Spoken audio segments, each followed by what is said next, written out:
Hello friends, welcome to Sneha's cooking diary. இன்றைக்கி நம்ம என்ன பார்க்க போகிறோம்? ஸ்னேஹாஸ் குக்கிங் டைரியில் லன்ச் ரெசிபி தான் பார்க்க போகிறோம். எல்லா தானியமும் போட்டு நம்ம ஒரு குழம்பு செஞ்சுக்கலாம். இந்த குழம்பு வந்து உங்களுக்கு ரைஸுக்கு, தோசைக்கு, சப்பாத்திக்கெல்லாம் சூட்டபுளாக இருக்கும். வாங்க வந்து வீடியோக்குள்ளே போயிட்டு எப்படி செய்கிறது பார்த்துக்கலாம்.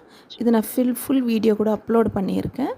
அது டைட்டிலில் பக்கத்துலேயே லிங்க் கொடுக்குறேன், வாட்ச் பண்ணுங்கள். இது வரைக்கும் ஸ்னேஹாஸ் குக்கிங் டைரி சப்ஸ்கிரைப் பண்ணாதுங்க, சப்ஸ்கிரைப் பண்ணுங்க. வீட்டில் என்ன தானியம் இருக்கோ அதெல்லாம் எடுத்து ஓவர் நைட் ஊற வச்சுக்குங்க.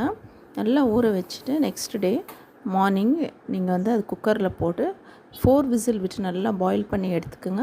அது நல்லா பாயில் ஆனதுமே அதுக்கு ஒரு மசாலா ரெடி பண்ணிக்கலாம். கொஞ்சம் மிளகு, சீரகம், பட்டை, கிராம்பு, ஏலக்காய், கூடவே தேங்காய் போட்டு, பச்சை மிளகா, காரத்துக்கு தேவையான அளவு கொஞ்சம் பச்சை மிளகா போட்டுக்கோங்க. ஏன்னா நம்ம சில்லி பவுடரும் ஆட் பண்ண போகிறோம். அதனால் இப்போ ஜாரில் இந்த மசாலாலாம் போட்டு நம்ம கிரைண்ட் பண்ணி வச்சுக்கலாம். கோகோனட் பேஸ்ட்டு ரெடி பண்ணிட்டோம். அடுத்து ஒரு குழம்பு செய்கிறதுக்கு ஒரு கண்டெய்னர் வச்சுக்கோங்க. ஆயில் ஊற்றிக்கிங்க.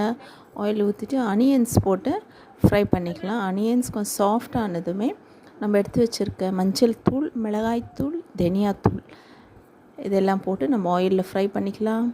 ஆயிலில் ஃப்ரை பண்ணிட்ட பிறகு நம்ம கிரைண்ட் பண்ணி வச்சுருக்க கோகோனட் பேஸ்ட் ஆட் பண்ணிக்கலாம்.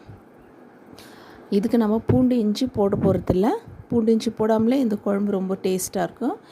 இப்போது கோகோனட் பேஸ்ட் ஊற்றிட்டு பிறகு நல்லா மிக்ஸ் பண்ணிக்கோங்க. அதே ஜாரில் 4 டொமேட்டோ எடுத்து கிரைண்ட் பண்ணி ஆட் பண்ணிக்கலாம். நம்ம போட்டு இருக்கிற மசாலாஸ், அப்புறம் டொமேட்டோ பேஸ்ட்டு, இது எல்லாமே நம்ம நல்லா ஃப்ரை பண்ணணும் ஆயிலில். அது நல்லா நீங்கள் எவ்வளோ ஃப்ரை பண்ணுறீங்களோ அதுலேருந்து ஆயில் செப்பரேட் ஆகி வர வரைக்கும் நீங்கள் ஃப்ரை பண்ணுங்கள். அப்போ தான் குழம்பு ரொம்ப டேஸ்ட்டாக இருக்கும். நீங்கள் 2-3 டேஸ் வச்சு சாப்பிட்டா கூட ரொம்பவே டேஸ்ட்டாக இருக்கும். இப்போது மசாலாஸ், டொமேட்டோ பேஸ்ட் இது எல்லாமே நல்லா ஃப்ரை ஆகிட்ட பிறகு லெமன் சைஸ் புளி எடுத்து அதுலேருந்து தண்ணி எக்ஸ்ட்ராக்ட் பண்ணி ஊற்றிக்கிங்க. புளி ஊற்றிட்ட பிறகு நம்ம பாயில் பண்ணி வச்சுருக்கிற இந்த தானியம் எல்லாம் எடுத்து ஊற்றிக்கலாம். அதுக்கு முன்னாடி பிரிஞ்சால் ஆட் பண்ணிக்கோங்க.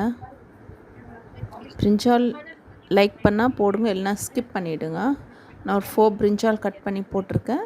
அதுக்கப்புறம் அந்த ஜாரில் இருக்கிற தண்ணியும் கொஞ்சம் மிக்ஸ் பண்ணி ஊற்றிருக்கேன். அவ்வளோதான் நம்ம ஊற்றிருக்கிற தண்ணி.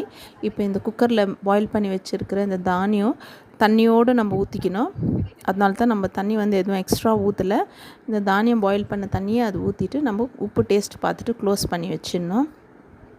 க்ளோஸ் பண்ணி வச்சுட்டு பிறகு உங்களுக்கு சூப்பராக ஒரு 10 to 15 மினிட்ஸில் குழம்பு ரெடி ஆகிடும். இங்கே பாருங்கள், ஆயில் எப்படி மேலே செப்பரேட் ஆகிருக்கு, பிரிஞ்சாலும் நல்லா குக் ஆகிட்டு இருக்குது.